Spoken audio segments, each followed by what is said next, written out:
E dou boa noite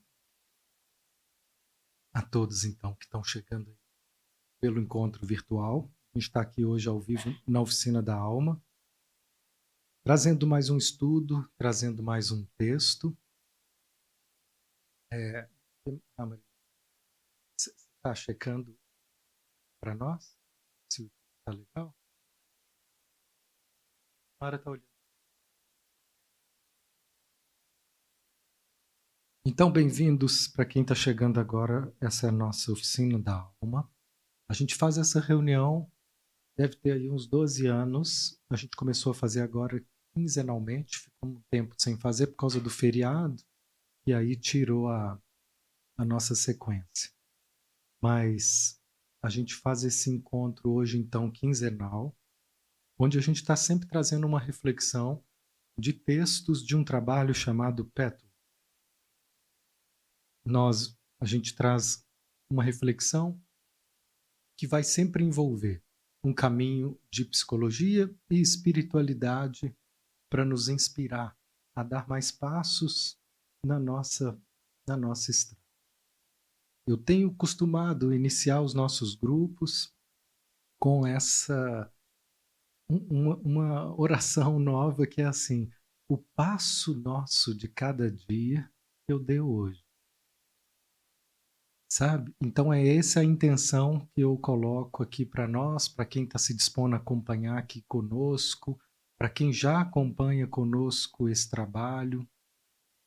A gente coloca aqui essa intenção de que essas palavras, de que esse encontro nos ajude de alguma forma a dar mais um passo interior. Esse é o alimento do nosso espírito, é ver algo se movendo, algo se abrindo, sabe? Uma compreensão nova. Isso é alimento espiritual. E isso está acessível para quem tem olhos de ver, para quem tem ouvidos de ouvir, para quem se abre para isso. Vocês estão me ouvindo bem aí no YouTube, aqui no Instagram? Eu estou sem retorno de vocês. Me diz se está legal o meu som. Eu esqueci alguns aparelhos que poderiam melhorar um pouco mais, então me digam aí.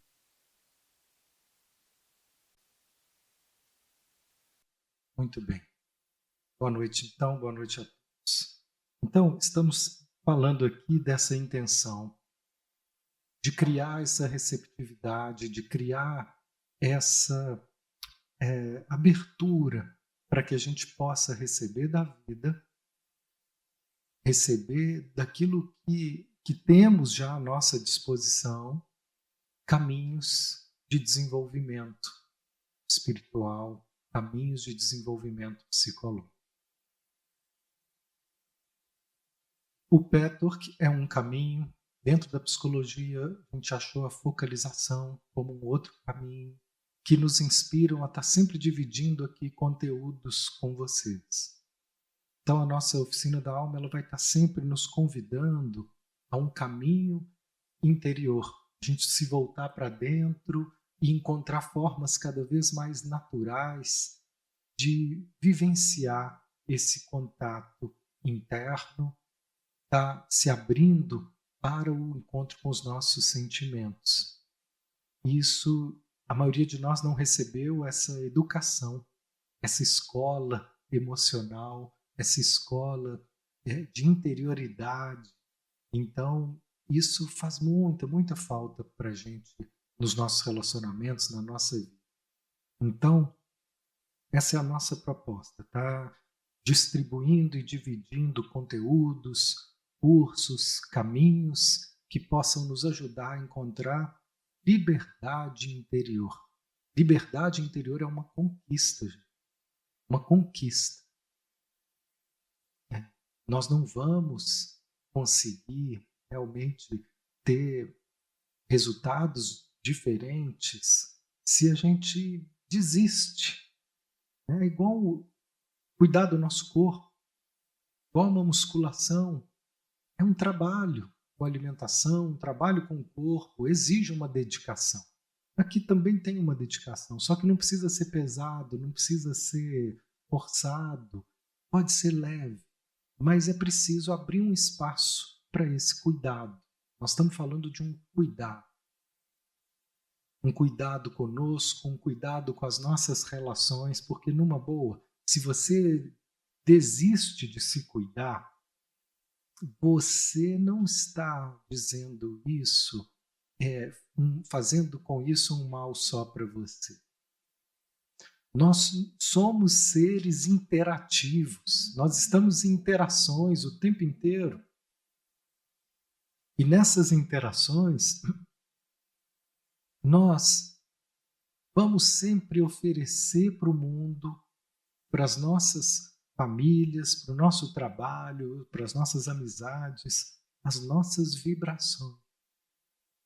Então, dependendo do nosso olhar, não estou nem falando de palavra, mas o nosso olhar, ele já transmite uma energia que pode ser um impulso para alguém ou pode ser uma desmotivação para alguém.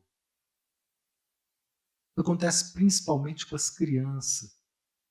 As crianças, assim, às vezes o pai não precisava nem xingar, a mãe não precisava nem brigar, bastava um olhar de desprezo para que essa criança muitas vezes entendesse que ela não é boa o suficiente, ou que ela não é amada o suficiente, e entendesse inclusive coisas erradas. Porque não é verdade que ela não é amada, mas naquele momento ela não estava recebendo atenção e cuidado necessário. Mas esse olhar, ele pode marcar um momento, uma definição, e tudo isso então vai ser uma expressão da nossa energia, uma expressão da nossa vida interior. O que a gente fala, o que a gente expressa, é o que a gente vive aqui. Muito mais do que as palavras. Uma das coisas que eu gosto nesses textos é que o Edu Petor, que é o autor dessas palestras, ele diz assim, olha, eu vou trazer conceitos para vocês, mas vocês não mudam através de conceitos racionais. A mudança ela acontece em outro nível. Quando a gente se abre para além dessa dimensão racional.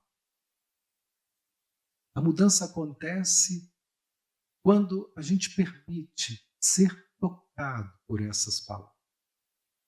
Porque essas palavras, elas não são apenas conceitos, elas são vibrações. Assim como muitas coisas que o próprio Cristo falava, e até hoje não são compreendidas, a fé que moveu tanta gente a entregar a própria vida. Até hoje isso é um mistério, até hoje isso é uma loucura para a maioria das pessoas. Como assim? Entregavam as vidas, iam ali cantando, entregue aos leões. Isso marcava os próprios algozes, eles não entendiam o que era aquilo. Essa força, essa fé, ela tinha um movimento que era sentido, era emocional. É um nível de compreensão, de conexão e de entrega que a razão não alcança. Então, hoje eu conversava com uma pessoa e ela falando comigo de uma enorme revolta. Uma revolta em relação à vida, em relação às situações que estão acontecendo com ela, de dificuldades, de doenças, que não estavam no programa dela, não está no programa de ninguém. E de repente a vida traz justamente uma situação que é um limite, é uma decepção, é uma frustração. E diante disso, começou a vir para ela uma revolta, uma sensação de injustiça. Por que isso está acontecendo comigo? Por que isso está acontecendo comigo? É muito comum que quando a gente vive um sofrimento sem compreender a razão dele, é muito comum que a gente se sinta vítima e vai para um lugar de injustiçar, como se tivesse algo errado quase, como se alguém tivesse de sacanagem comigo. Porque eu não entendo. A verdade era essa. O primeiro passo terapêutico que eu dei com ela foi, vamos, em vez de dizer isso está errado, isso não devia acontecer, isso não pode acontecer, isso não é justo, vamos dar um passo para trás e dizer apenas, eu não entendo. Eu não entendo. Veja como é. Dar esse passo para trás e suportar um pouco a ideia de que tem muita coisa que acontece na minha vida, tem muita coisa que acontece nesse planeta, nesse país. Eu não entendo. Daí a dizer que não é justo, eu teria que ter acesso a muitas outras informações que eu não tenho. E uma das coisas que vai acontecendo quando a gente se dispõe a mergulhar nesse processo interior é que nós vamos descobrindo de que forma que a gente vai criando a nossa realidade, o nosso jeito de pensar, o nosso jeito de sentir, de que forma que cada uma das situações elas fazem parte de um detalhado, de um minucioso destino confeccionado por nós mesmos. Mas isso não é um acesso que a gente vai ter racionalmente. Nós vamos precisar de ir desenvolvendo essa escuta, essa abertura interior para compreender. Então, cada palestra, cada encontro, nós trazemos aqui um olhar, um convite e alguns aspectos que são universais, que são humanos e que todos nós, de alguma forma, estamos ali, vinculados, presos, patinando. Existe uma metodologia nesse trabalho que é nos convidar a ver aquilo que nos impede. Existe uma natureza espiritual que todos nós vivenciamos internamente. Se a gente pudesse deixar a nossa vida interior livre, se a gente pudesse facilitar o fluxo natural da nossa vida interior, seríamos plena liberdade, seríamos plena conexão com a vida, viveríamos em estado onde degustaríamos muito mais prazer de estarmos vivos. Se isso não está acontecendo na nossa vida, é porque esse prazer, essa abertura está sendo interrompida por medos, por uma vontade rígida de que a vida seja do meu jeito.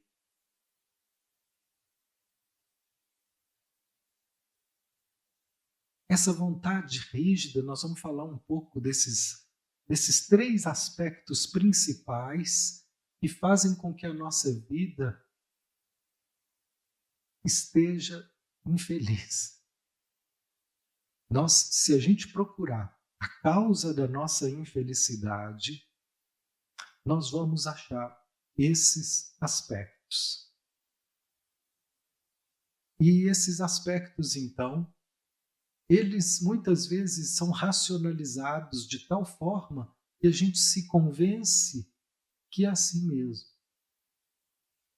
E eu tenho razão para continuar revoltado. Eu não percebo. Eu estou me dando argumentos para continuar sustentando a minha infelicidade.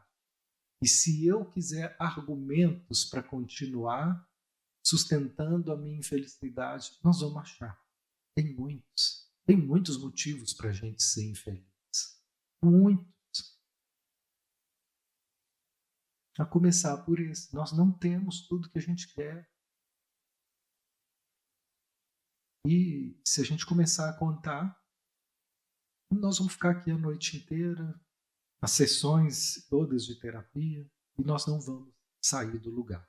Então a questão para nós passa a ser, em vez de querer tudo que eu tenho, como que eu lido com a vida, como que eu lido com as frustrações, como que eu lido quando a vida não pode ser o que eu quero. Quando as pessoas não podem ser o que eu quero. Como eu respondo a isso? Então, nessa palestra de hoje, esses textos, gente, estão disponíveis num site que chama Petwork MG, e eu costumo narrar essas palestras, esses textos. É um trabalho que eu tenho feito há alguns anos, e eu disponibilizo num canal que é da instituição daqui do Petwork Minas, e a gente trabalha prestando serviço aqui para essa regional de Minas, e esse canal chama Petwork MG. E lá esses áudios dessas palestras estão disponíveis. O que eu trago aqui é como essa palestra me toca, um aspecto dessa palestra, mas ela costuma ser muito mais do que eu sou capaz de transmitir. Então, se você quiser ver na íntegra, só você clicar lá depois no YouTube ou no site para ver a palestra escrita. Eu vou subir esse áudio dessa palestra em breve, que eu gravei hoje. Essa palestra chama Liberação e Paz pela superação do medo do desconhecido. Então, ele vai começar a dizer, olha, o medo do desconhecido é o responsável por nós estarmos presos a uma série de sofrimentos sem que a gente compreenda. Então, ele vai trazer aqui uma clareza, uma compreensão, e vai ilustrar muito um versículo, né, do Evangelho, e a gente tem feito essa proposta também, tentar articular essa compreensão psicológica que ele traz com uma palavra do Evangelho, porque fica tão mal compreendida, e a gente tem feito esse empenho de trazer assim, do mesmo jeito que nós temos argumentos para poder ser infeliz, nós podemos também fortalecer os argumentos para que a gente possa vencer e ser pessoas mais realizadas. Dentro dessa perspectiva, nós vamos trazer hoje, o Rodrigo é um amigo que tem me ajudado nessa missão, ele é um colega meu, né, do Petwork, e ele tem me ajudado a pesquisar versículos que têm a ver com cada palestra que a gente traz aqui na quinta. A gente está chamando esse projeto de Evangelho segundo o Petwork. Porque eu entendo, gente, que esse trabalho Petwork, esse trabalho de autoconhecimento, ele visa uma compreensão mais profunda do que Jesus queria dizer. Não deu tempo de explicar com mais detalhes. Então ele deu umas ideias ali, abriu um caminho e disse, gente, nós podemos ter uma vida muito mais plena. Nós podemos encontrar um reino interior de paz, onde nós vamos ter um nível de riqueza inimaginável. E ele veio anunciar esse reino aqui para nós. Acharam um absurdo ele propor um reino sem que tivesse que passar pela bênção dos sacerdotes? E acabaram correndo com ele porque ele foi considerado uma ameaça. Como assim? Ele propôs um caminho que não dependia de ninguém. Não depende de ninguém. Só aqui dentro de você. Só você, com teu coração, entrando no teu quarto interno e criando ali tua conexão de liberdade. Então, não deu tempo de falar. Outras coisas poderiam ser ditas. E essa então seria uma palavra. Porque aquele que quiser salvar a sua vida, perdê-la-á. E quem quiser, e quem perder a sua vida por amor a mim, por amor a mim, achá-la-á. Vou ler de novo.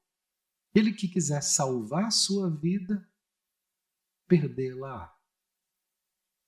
E quem perder sua vida por amor a mim, achá-la. Está em Mateus 16, 25.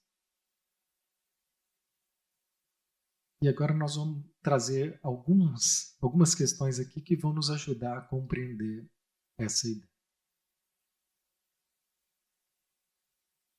Uma das agruras fundamentais do homem, sua luta para superar a dualidade entre a vida e a morte. Então ele vai dizer que todos os problemas que a gente vive, no fundo, se a gente for na raiz deles, nós vamos encontrar tensões que podem ser definidas como o medo da morte. A morte é o maior desconhecido que nós estamos destinados a viver. Ela representa esse temível desconhecido que a maioria de nós se relaciona muito mal, com medo, como se fosse algo que tivesse que ser temido. Eu não digo que a gente deva querer a morte, não faz sentido, mas esse temor, ele vai nos ajudar a entender como que o medo da morte, ele é um símbolo que vai nos ajudar a perceber, é o medo de cada mudança. Cada mudança na nossa vida significa porque cada mudança vai trazer para nós um convite ao desconhecido.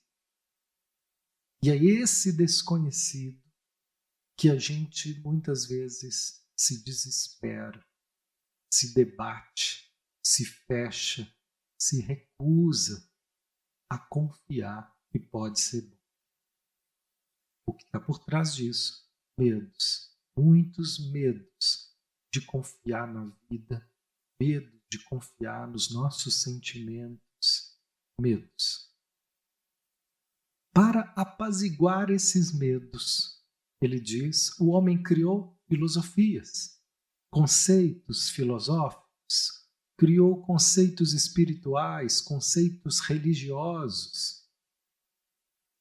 Mas, enquanto ele adota conceitos, mesmo que seja resultado de uma experiência verdadeira que alguém teve, essa tensão não vai ser aliviada.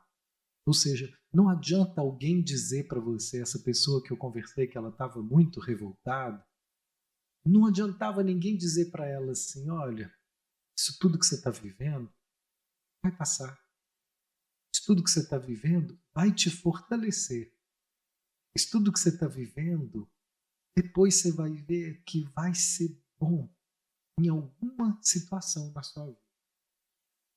Vai dar risada disso. Sabe, esse tipo de palavra que tenta consolar, que tenta levar uma esperança, seja escrita ou falada, não vai ter efeito. Pode até ser que seja verdade e que seja uma experiência verdadeira de quem vive. Mas, para a pessoa estar recebendo aquilo apenas como uma informação intelectual, isso costuma dar, às vezes, até mais raiva. Porque não alivia. Isso não melhora. Fica parecendo assim, poxa, eu tinha que estar sentindo algo que eu não estou sentindo. Olha que merda. Não é? A revolta aumenta. Então ele diz, o único meio de efetivamente superar essa dificuldade, esses medos de se entregar para a vida, de confiar na vida, é investigar o primeiro desconhecido que o homem tanto teme e que, em última análise, nos leva à superação da dualidade, superação dos nossos conflitos. Quando ele fala dualidade, significa os nossos conflitos humanos. O único jeito da gente conseguir alívio não vai ser lendo o que os outros fizeram, não vai ser ouvindo as palavras lá do Mateus, da oficina da alma, do pastor, dos livros. O único jeito é eu decidir a uma investigação da minha própria psique. Investigação da minha natureza interior, da minha vida interior. Se eu puder me abrir para esse contato e começar a investigar, esse é o único caminho, né? Ele é anunciado antes de Cristo. Homem, conhece-te a ti mesmo. Antes de Cristo. Aí veio Jesus e falou a mesma coisa de outra forma. Conheça a verdade, e a verdade te libertará. Mas eles não falavam muito como. E muitas vezes esse conheça-te a ti mesmo ficou racional demais. Então ficou um pensar sobre. E o pensar sobre está dizendo aqui, não funciona, não é suficiente se a gente não ir para um nível mais profundo. E nós não sabemos como. Esse como ficou muito a desejar. Então agora tem vindo cada vez com mais clareza caminhos que nos mostram como. O Pettork é um desses caminhos que nos mostra como. A focalização é um outro caminho que nos mostra como. Aqui hoje nós estamos falando desse conhecimento, que é, então, uma forma de estar chamando a nossa atenção para aquilo que sustenta os nossos sofrimentos sem a gente saber. Então, o primeiro ponto que ele nos mostra é: não tem como a gente ficar bem vivendo num estado de tensão que a gente vive, vivendo num estado de tanta resistência que a gente vive. Então, nós resistimos a tudo que é desconhecido. E o desconhecido não é só a morte. A morte é o símbolo maior desse medo do desconhecido. Mas tem um desconhecido e a gente vive com medo dele, que é nós mesmos, a nossa psique. Sabe quantas vezes eu já presenciei na clínica pessoas sofrendo, precisando de ajuda, buscando ajuda, e na hora da gente dar passos para poder aprofundar e encontrar caminhos e saída, a pessoa claramente puxava um freio. E algumas pessoas conseguiam falar sobre o que estava acontecendo e outras elas nem entendiam por que elas estavam fazendo isso. Na psicologia a gente chama de resistência. Por que eu travo? Por que eu me fecho? Por que eu crio um obstáculo para o processo de trabalho interior me levar para o alívio? E algumas delas conseguiam verbalizar. Eu tenho medo do que eu vou encontrar aqui dentro. Eu tenho medo de ver alguém, uma parte em mim que eu não queria assumir, que eu não tenho coragem ainda de admitir. Eu tenho medo de encontrar algo que eu não dê conta de lidar. Teve uma pessoa que ela me falou: Mateus, você acredita Eu acho o máximo a pessoa fazer terapia. Eu indico para as pessoas fazerem, mas eu nunca fiz. E agora, estava conversando com ela, agora eu estou reconhecendo que eu tenho medo de fazer. Por mais que racionalmente eu diga, isso é bom, emocionalmente eu puxo o freio de mão. Por quê? Eu tenho medo de ver algo que eu não quero. A gente ainda quer ser inocente e a gente tem muito medo de saber que nós não somos exatamente quem você acha que é. Isso é terrível. Isso pode ser terrível. E aí passou um tempo, essa pessoa, você acredita que só da gente ter aquela conversa, nem era uma terapia, era uma conversa, a gente estava ali. Ela falou, só da gente ter essa conversa, eu vi o quanto eu estava sendo boba. De me privar de algo que pode me ajudar por tanto tempo, por um medo que eu nem sei de quê. Mas por não saber que eu tinha medo, eu evitava sem perceber. Estão entendendo? A importância da gente, quando a gente assume um medo, ele já começa a ficar, a perder força. Falou? Se aliviar. Então ela se aliviou, falou assim, agora eu quero fazer terapia. Me passa o contato. Bem, eu passei, nós temos uma equipe bacana aqui na oficina, tem gente que nos acompanha há anos aqui, que a gente estuda juntos há anos, então temos uma equipe bem legal aqui. E eu passei e depois encontrei com ela de novo, e aí? Aí ela falou assim, pois é, eu ainda não liguei não.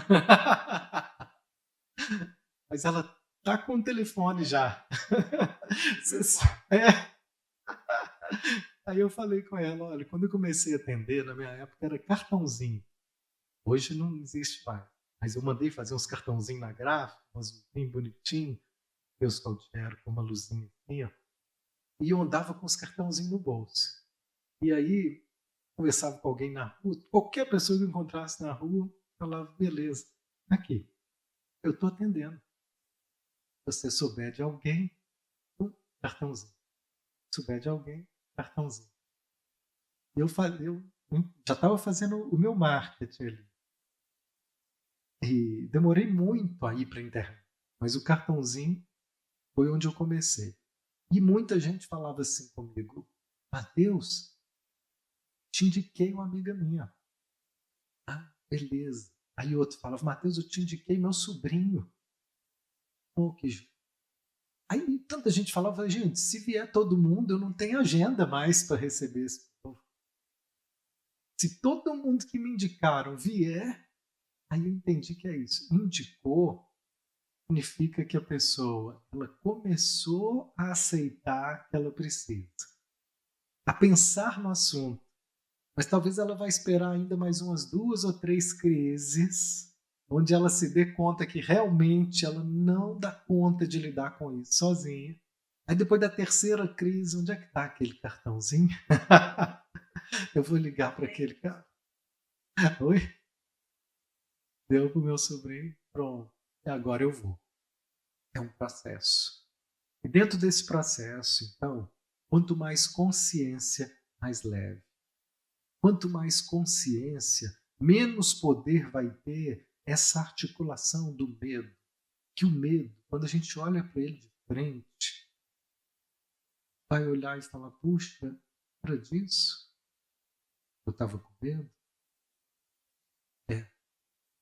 Mas ele só deixa de ter esse terror se eu fizer contato com ele. Enquanto eu estiver evitando, ele vai continuar tendo uma proporção muito, muito grande.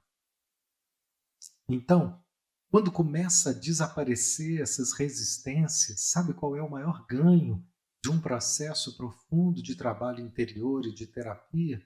É a gente deixar de ter medo de nós. A gente não tem ideia do quanto nós ainda tememos ser o que a gente é, sentir o que a gente sente, falar o que a gente pensa, ser nós mesmos. Ainda é muito assustador, porque isso envolve uma série de possibilidades que podem ser muito ameaçadoras. Então, se a gente criou defesas, máscaras, foi para tentar nos proteger desses medos e dessas dores da nossa história. Então, o que justifica esse trabalho interno é justamente a gente ir desmistificando esses conceitos equivocados que fizeram com que a gente se fechasse, e a partir daí então nós vamos abrindo novas perspectivas de exploração, de autorização da vida interior. Então ele vai continuar dizendo: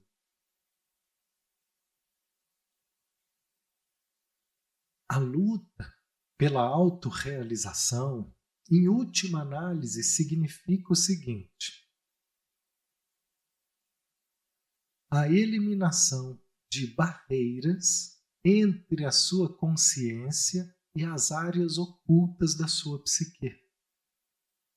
Tem muitas áreas na nossa psique que a gente evita. Enquanto existir uma barreira, uma separação entre nós vamos estar em guerra interior. Nós vamos estar sob tensão. Essas áreas ocultas, ele diz, nem sempre elas são encobertas, inconscientes, inacessíveis. Muitas vezes elas estão bem diante dos nossos olhos, de quem quiser enxergar. Eu lembro uma vez que Kardec fez uma pergunta aos espíritos, perguntando para eles por que é tão difícil para o homem combater as más tendências. E aí os espíritos responderam: de verdade mesmo, vocês não querem. Vocês não querem.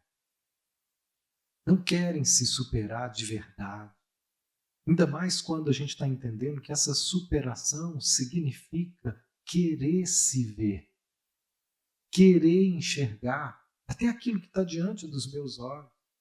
Então, esse querer é uma decisão de uma maturidade psicológica, ela vai sendo assimilada, formada aos poucos.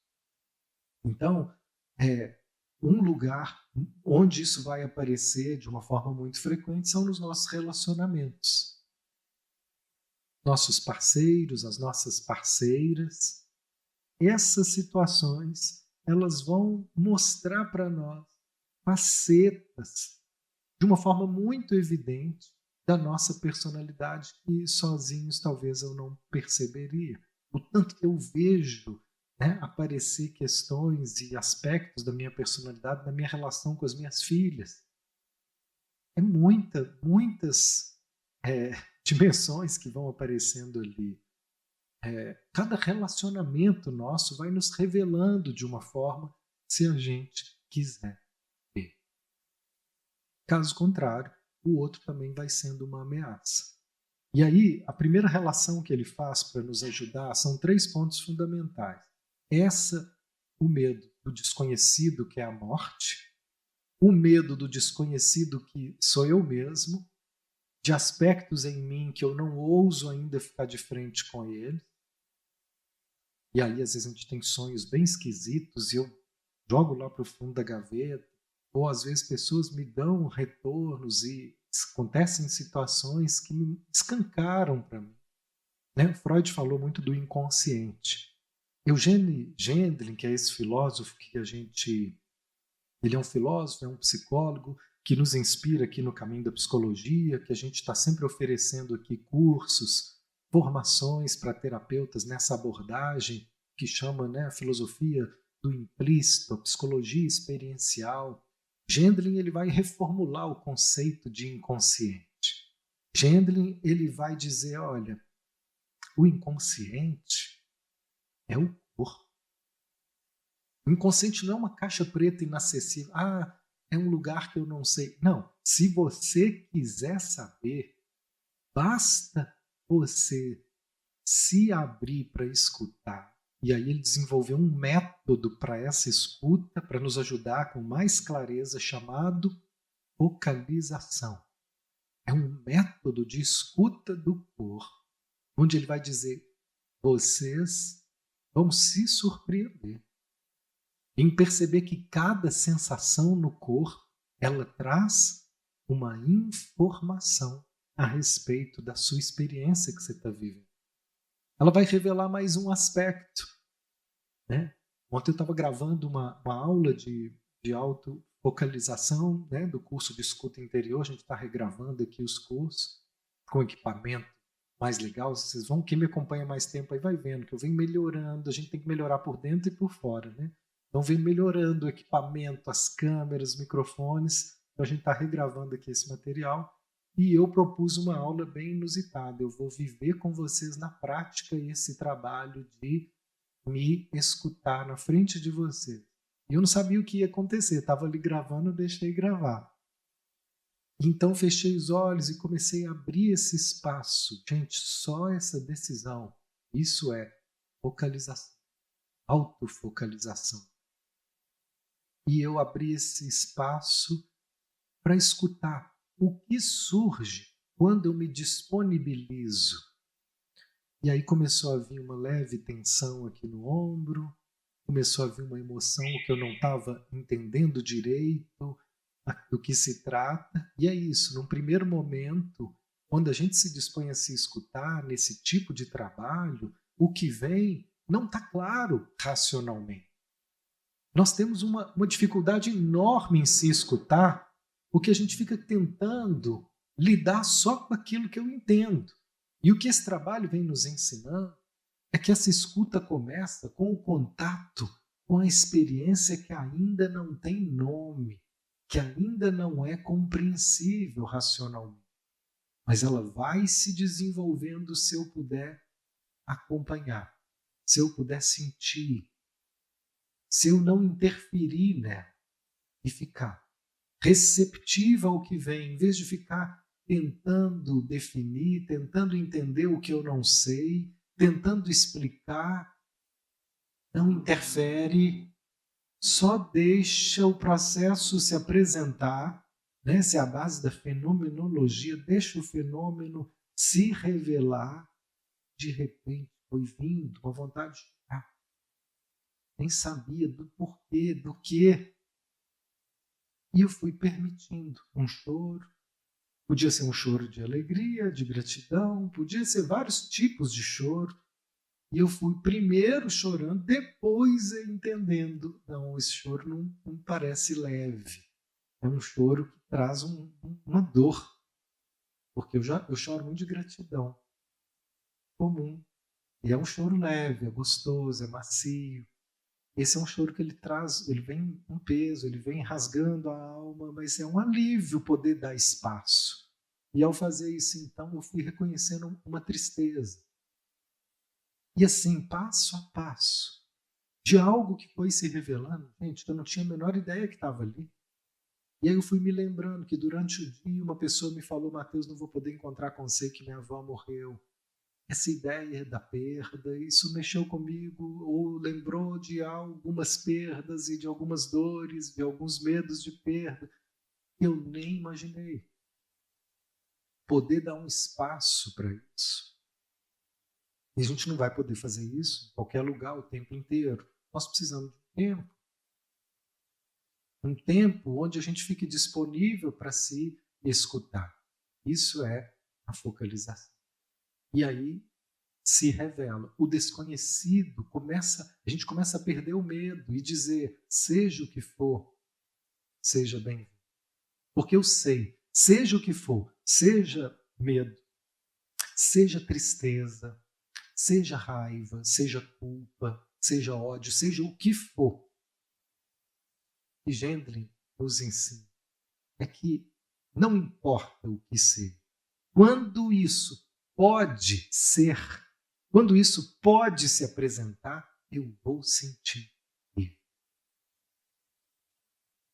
Estão entendendo? O alívio vem, não é de entender tudo,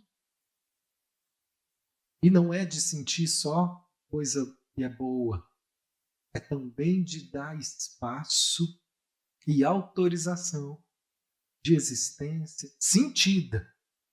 Você falar isso intelectualmente é bonitinho demais, mas não muda nada. Quando você começa a se abrir para realmente permitir que isso seja expresso de forma sentida, vai ter sempre um alívio. Isso é uma matemática. Quando não há alívio é porque ainda não houve a permissão plena, porque ainda há algum nível de resistência impedindo o processo de acontecer. Isso, Ana está trazendo isso aqui. Quando a gente acessa esses espaços profundos, a leveza surge como consequência. Então nós trouxemos o primeiro medo, o grande medo que nos afeta a todos, o medo do maior desconhecido, a morte. O segundo medo, o medo interno de nós mesmos, dos nossos sentimentos. Vamos falar a verdade. Nós temos medo de sentir. Nós temos medo de assumir o que eu sinto, de deixar isso vir, por 1000 motivos que a gente pode tratar em outro lugar. Mas tem um terceiro medo que ele coloca aqui que eu achei muito curioso. O medo do sexo oposto. O tanto que o homem tem medo de se entregar para mim. O tanto que a mulher tem medo de se entregar para o homem. Esse é um terceiro medo que ele mapeia aqui para nos ajudar. Olha, vocês não têm ideia do quanto a relação de vocês é difícil por causa desse medo. Ou vocês não têm ideia o quanto que vocês hoje não têm relação por causa desse medo. Ele fala aqui homem e mulher, assim, esses textos são de 1960. Então tem algumas coisas desses textos que eu vejo que elas são muito obsoletas em relação a essa visão da sexualidade. Né? Uma crítica que eu tenho realmente a algumas expressões desse trabalho. Então aqui a gente pode abrir, incluindo também, né, a comunidade gay.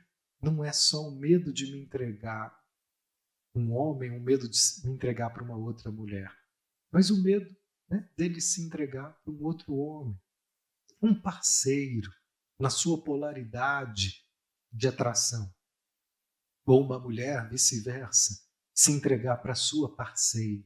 Essa entrega do amor, essa entrega do relacionamento, ela é vivida de uma forma ainda muito mais assustadora por nós do que a gente pensa.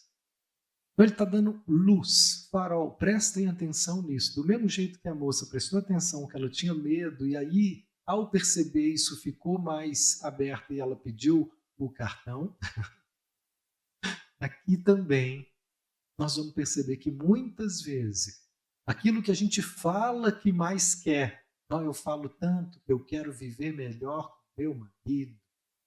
Se fala, não é tanto isso na terapia. Eu falo tanto que eu quero uma relação melhor com a minha esposa. Mas na prática,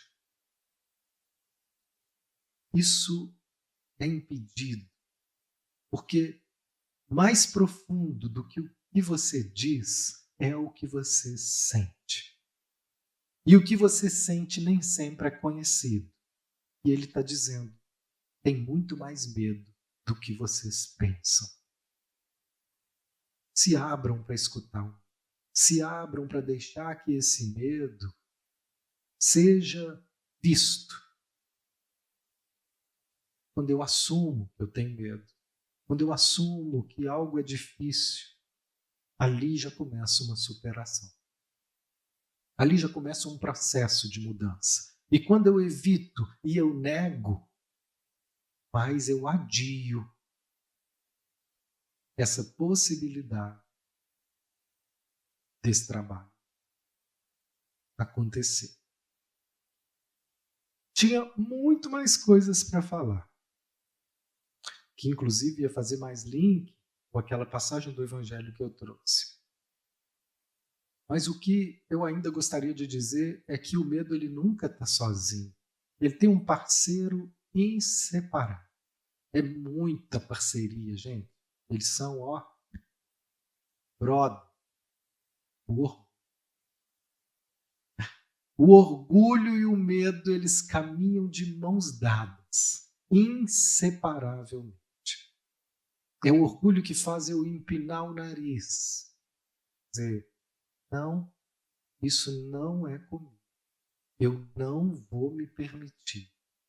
Olha o que ele vai falar aqui do orgulho, que interessante. Ele vai dizer assim, o seu orgulho, ele quer dirigir e controlar.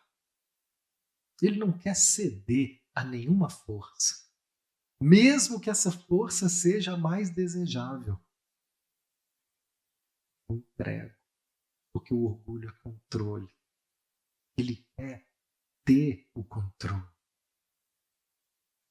Esse desejo de controle, ele está totalmente ligado ao medo, mas ele também é um orgulho de estar por cima, de ser superior, de ter o controle. Mesmo que eu fale que é o que eu mais desejo, eu não cedo. Seja, eu estou falando aqui de um relacionamento, e ele fala, essa entrega plena para um relacionamento vai nos levar a um dos maiores e mais profundos níveis de prazer que a gente pode ter como ser humano. Mas para isso, precisaria de ter essa entrega. E por mais que eu digo que eu queira isso, essa entrega ela vai pedir a renúncia do orgulho. Assim como, da mesma forma, quando a gente fala em espiritualidade, a gente pegar aqui a espiritualidade numa perspectiva cristã, porque se eu pegar em outras perspectivas, nós vamos falar da mesma coisa com outros termos. Mas é a entrega a um poder maior. A entrega, nem que seja ao ser, ao Brahma, ao eu, ao self profundo, a um poder maior. No cristianismo, Jesus deu um nome para esse poder maior. Ele chamou de Pai. Então ele diz, só tem um jeito da gente realmente encontrar paz. Se você desejar que seja feita a vontade do Pai. Ou seja, se você, como um pequeno eu, se curvar a uma vontade maior. Olha o orgulho de novo dizendo, opa, onde é que isso vai me levar? Eu não sei, eu sei que isso parece bom, estão falando que é bom, mas eu tenho minhas dúvidas. Já gerei o medo. Então assim nós vamos bloquear possibilidades de solução e de alívio. Vejam como é ouvir isso. Veja se isso gera mais alívio ou se gera mais tensão.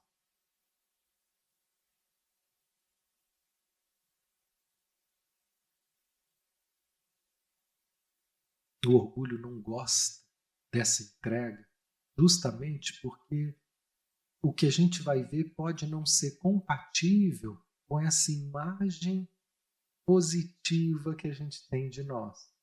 Uma imagem, ele fala assim, lisonjeira que a gente tem de nós.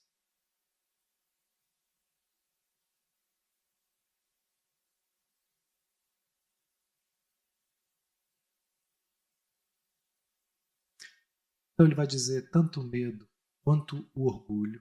Nós temos aqui então os três pilares da nossa infelicidade. O medo, o orgulho, e eu ainda não falei, agora eu vou falar para terminar, a vontade do eu. Essa vontade do eu, ela também é chamada de obstinação.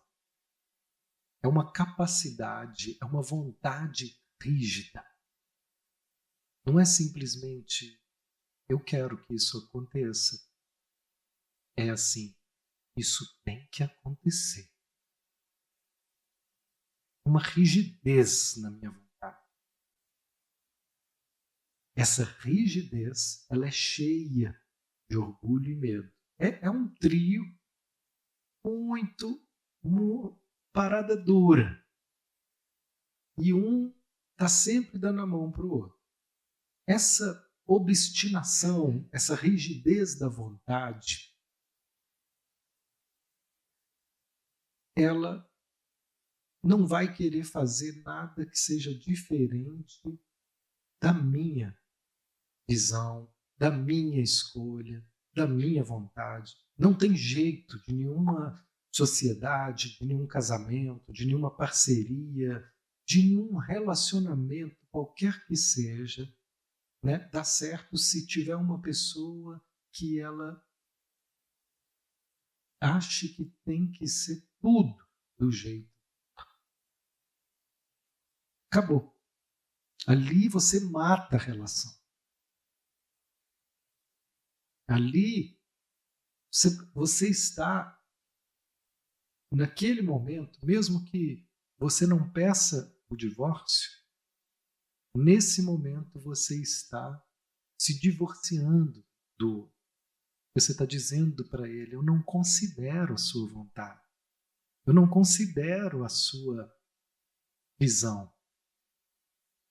Só serve a minha.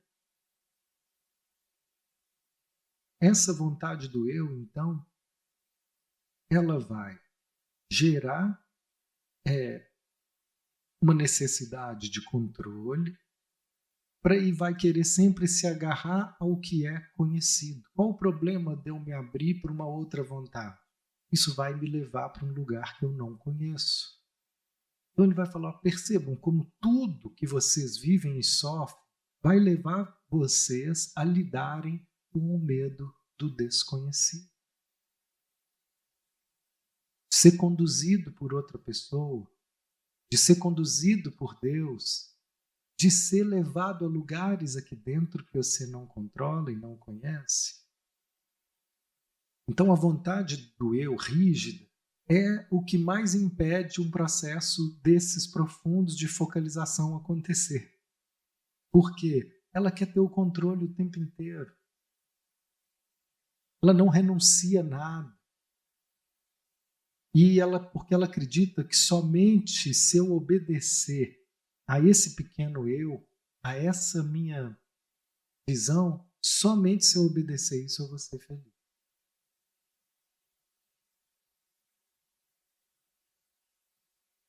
Então, morrer significa renunciar a essa autodireção.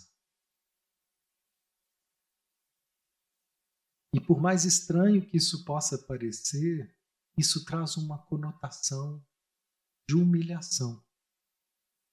Por mais que você tente controlar, ali é um lugar que é humilhante. Para quem? Para o ego, para o pequeno eu, para o orgulho, para essa parte que quer ter o controle o tempo inteiro. A morte é uma humilhação para o orgulho e para a vontade obstinada, porque ali ela está se aproximando de algo que definitivamente você não controla. Para evitar essa humilhante verdade que o pequeno eu não é o todo-poderoso, o homem se apega por orgulho, por obstinação, criando assim ondas cada vez mais violentas de medo. Esse é um panorama que nos revela uma dimensão que acontece com todos nós. Todos nós vivemos isso, em alguma medida mais ou menos. Todos nós vivemos essa dinâmica.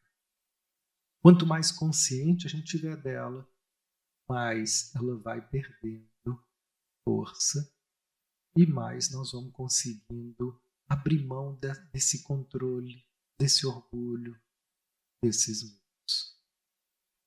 Eu vou encerrar então com uma frase que diz assim: é isso que realmente significa estar em paz e harmonia com Deus. Não recuar, não forçar o avanço. Olha que lindo. Não recue e não force o avanço. E sim, se dissolva na corrente da vida. Com total posse de si mesmo, mas sem medo de renunciar a essa posse. Essa é a grande experiência que o homem tem a bênção e o privilégio de ter.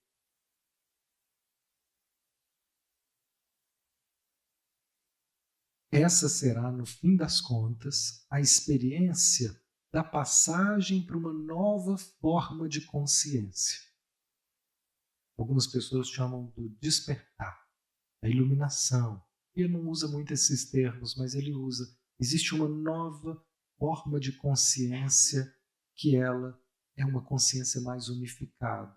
E a gente vai parar de ficar brigando com a vida, de ficar com medo da vida e vai começar a se entregar, a se deixar ser levado, a dissolver na realidade, confiando que eu não tenho que recuar e nem tenho que pressionar na vida. Essa confiança, essa entrega é um processo que a cada passo vai se ampliando aqui dentro de nós. E nesse sentido a gente volta para encerrar com o versículo. Aquele que quiser salvar sua vida, olha o que ele vai estar tentando fazer. Controle, medo e obstinação. Ele vai perder a vida. Significa que ele vai morrer? Não, todo mundo vai morrer. Mas ele vai perder essa vida, dessa nova consciência. Ela só é possível ser degustada quando eu paro de querer salvar a minha vida, paro de querer salvar e controlar as coisas. Controlar porque não tem nenhum problema, gente, de nós nos dedicarmos a fazer o que a gente acha melhor. O problema é quando nessa dedicação começa a ter rigidez, pressão, forçação. Aí vai estar cheio, recheado de medo, recheado de orgulho, e toda vez que a gente fizer isso, nós vamos perder. Você pode até conquistar o que você acha que é bom para você, mas você vai perder. Ele não vai ter graça. E aquele que perder sua vida, ou seja, a vida do pequeno eu, por amor a mim, por amor a algo maior, o que representa Jesus? Eu sou o amor. Eu sou a verdade. Eu sou a vida. Se você perder sua vida por amor à vida, você deixar de se pressionar para ter que ser do seu jeito e por amor à vida se entregar, aí você vai ganhar uma vida que você não tem noção. Aí você vai achar um outro nível de consciência, um novo padrão, muito mais leve, prazeroso e cheio de realização. Muito bem, assim a gente encerra e eu confio que esse é o destino de todos nós. Estamos caminhando para esse destino. Pode demorar, né? Cada um seu tempo, mas somos constrangidos porque brigar com isso, permanecer brigando com a vida, nós vamos ter um encontro cada vez mais convincente para a gente mudar. É um encontro com a dor. A dor vai nos convencendo, muda que é melhor. Uma hora a gente aceita. Beijo, pessoal. Obrigado pela presença de vocês e pela presença de vocês aqui no Instagram, no YouTube. E a gente se vê na próxima.